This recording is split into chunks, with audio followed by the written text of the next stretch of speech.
When have you come from Pakistan? Yes, sir. My name is Ijaz. Yes, I know Ijaz very well. Yes, please. How are you? Did you attend? I know that. Yes. Did you attend the marriage of your niece?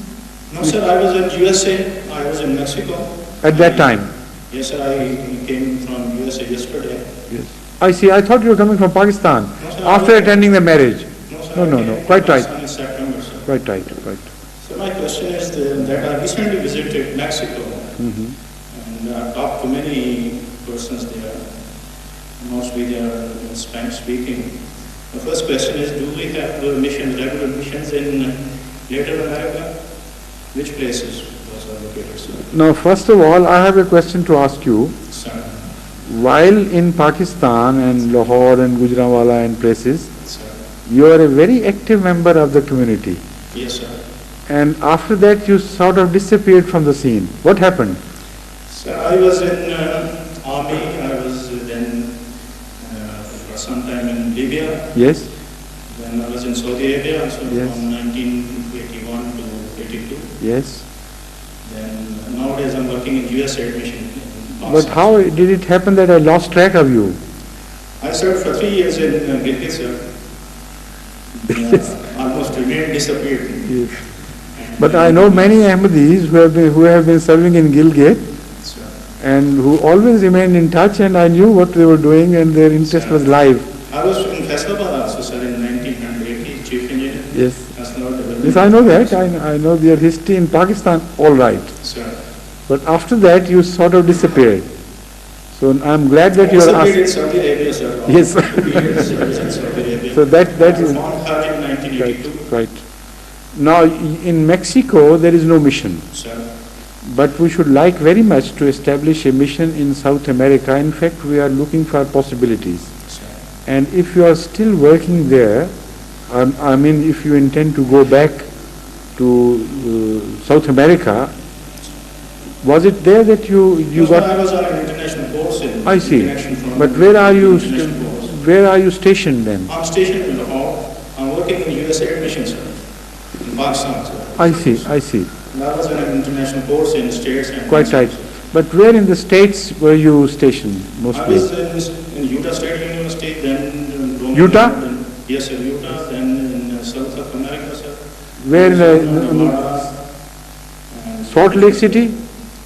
Yes, sir, Salt Lake also, sir. You have been there for some Yes, time? sir, in Salt Lake. How long? Salt Lake we went only twice from Utah State University. It's near to Utah State University. Near, quite near, I see. Yes, sir. When was that? It was last month, sir, 13th of October, sir. I went there and I visited the modern church also. So I see. collected their talk to those fellows, and they also claim to have a prophet, sir. The question you asked was, I mean, I wanted to find out more about you. Sir. This is why instead of answering you, I started asking a counter question. Sir. So, wherever you are, like your old custom, try to come into contact immediately with the mission. Sir. If not, at least you should find out some Ahmadis like in... No, I found many in New York and these places. You did? You were in constant touch? Yes, yes, sir. But But in Mexico, also- I have been probing. I did not find anybody there in Mexico, You know, sir. people are there who are Ahmadis, I mean, Sir.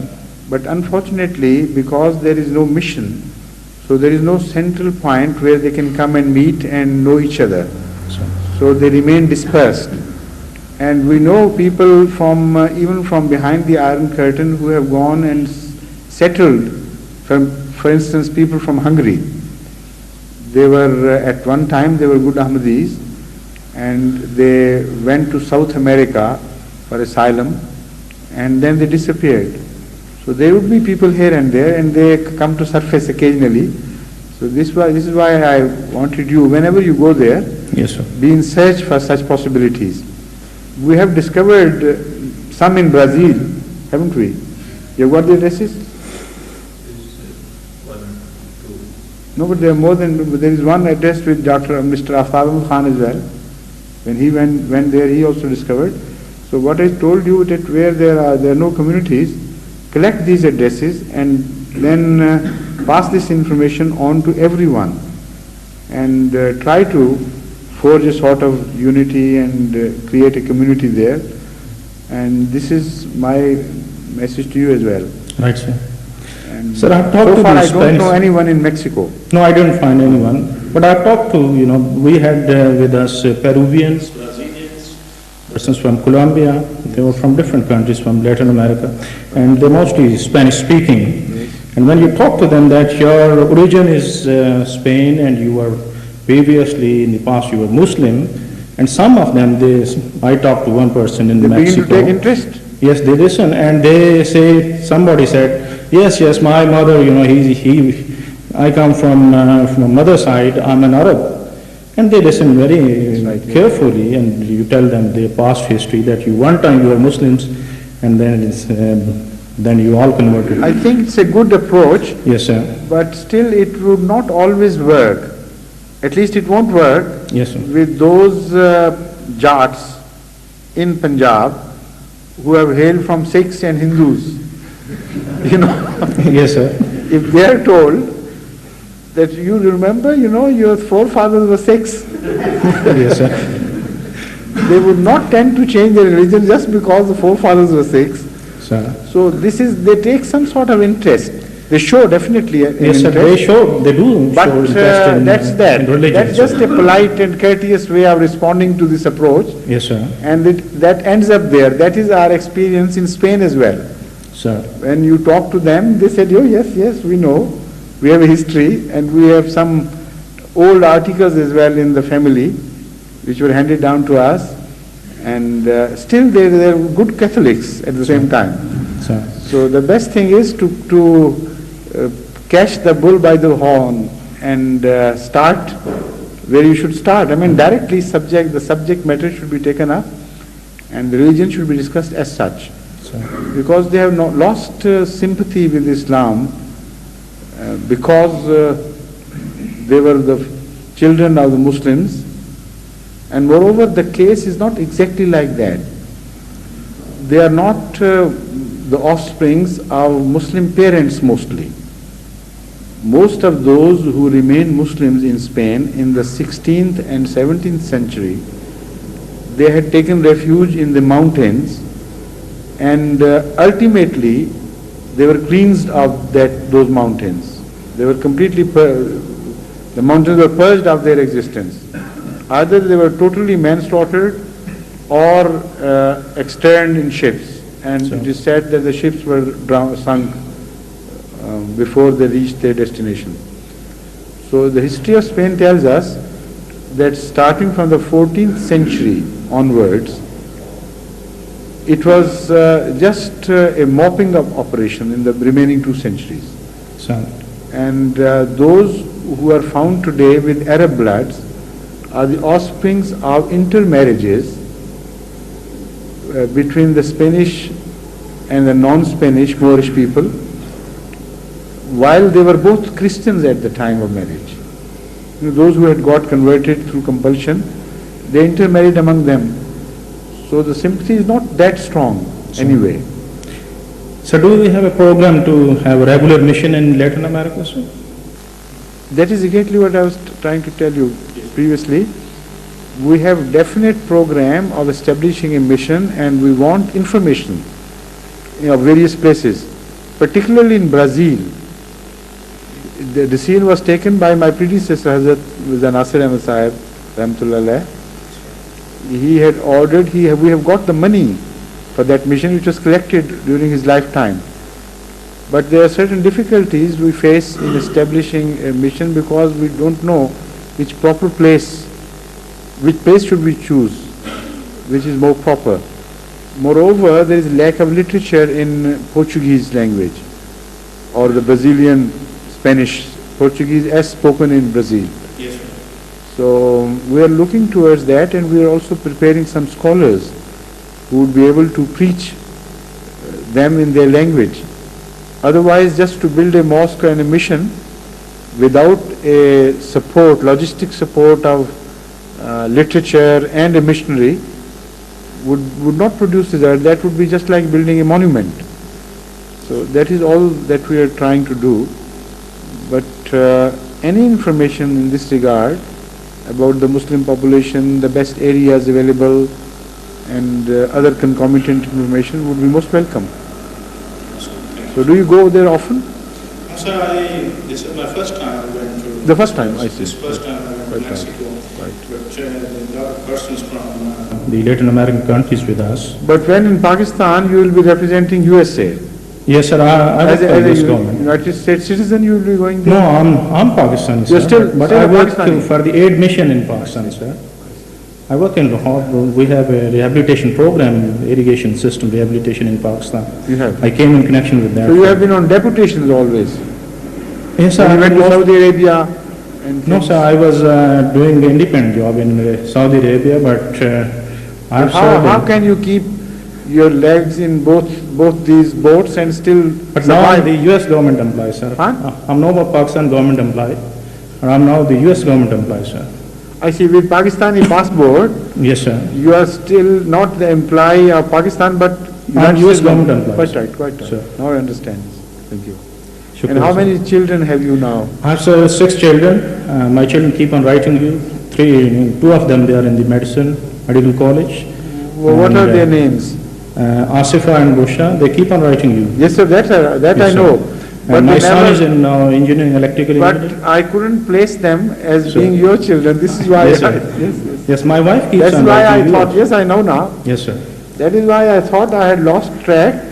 And Because, Chaudhry Abdur Rahman, he's my brother-in-law. Ijaz is sitting here. He's That my I know. brother-in-law. I know all of you.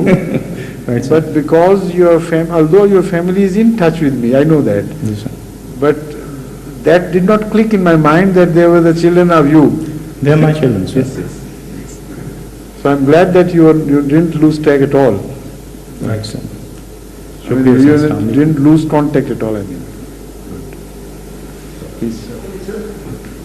As regards Brazil, I don't know whether the community knows there is an Ahmadi, Mr. Mahmood Ahmad in Brazil, who was a nephew of Maulvi Abdul Karim, who used to be the driver of Chaudhry Sir Muhammad Zulfullah Khan. He took his Do you have a letter from him? Huh? It was Mahmood who wrote Sayyid it? Mahmood Ahmad. That's right, yes, Sayyid Mahmood. If you get in touch, Yes, exactly. he is a chartered accountant. He did his chartered Correct. accountancy here.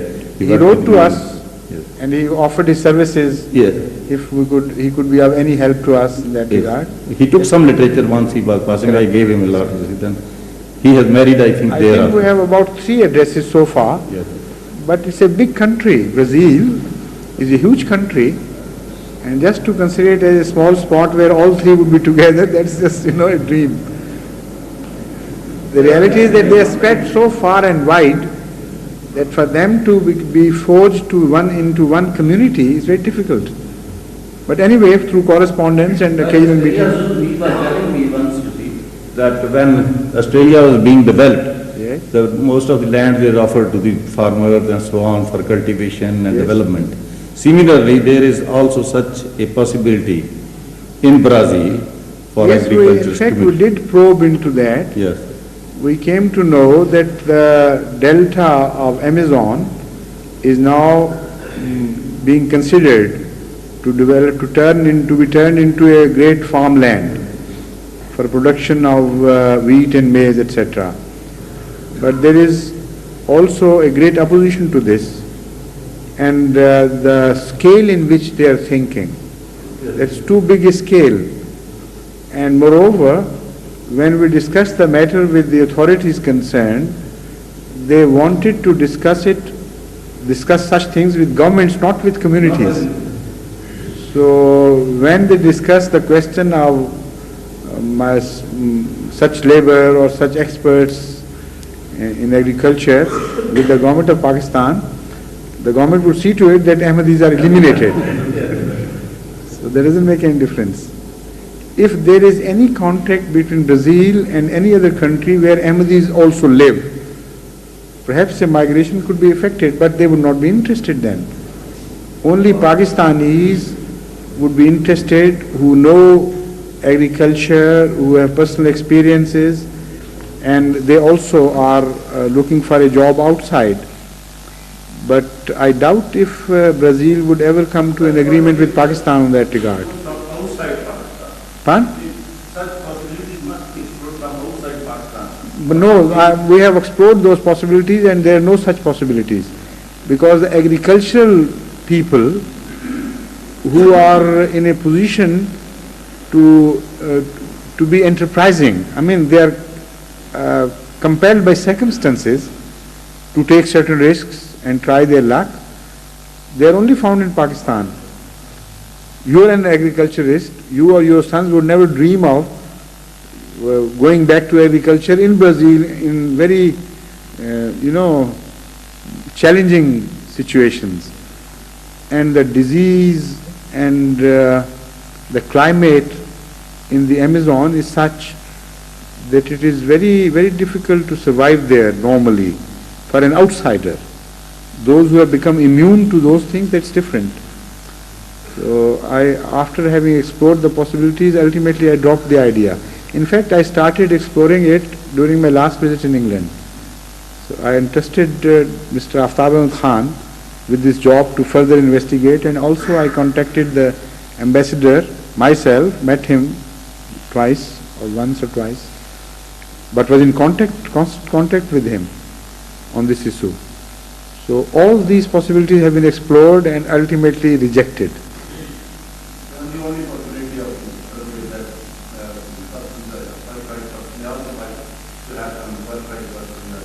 So that you should begin to explore on my behalf. Whenever I come across any such possibilities where Ahmadis can be helped in any way, I will immediately utilize that. Yes, Nadeem? No,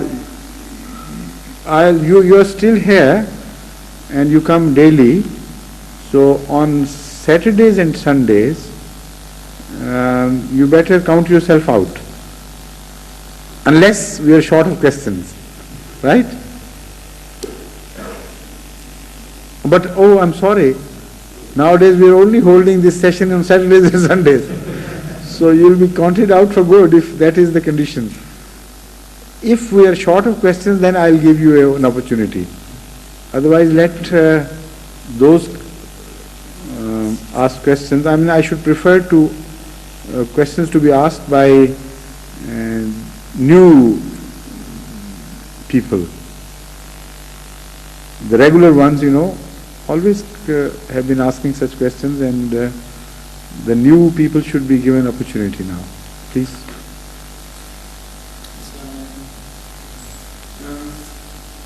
In the Quran, it says that man has been created weak. This means weakness of man. Pardon? Beg your pardon?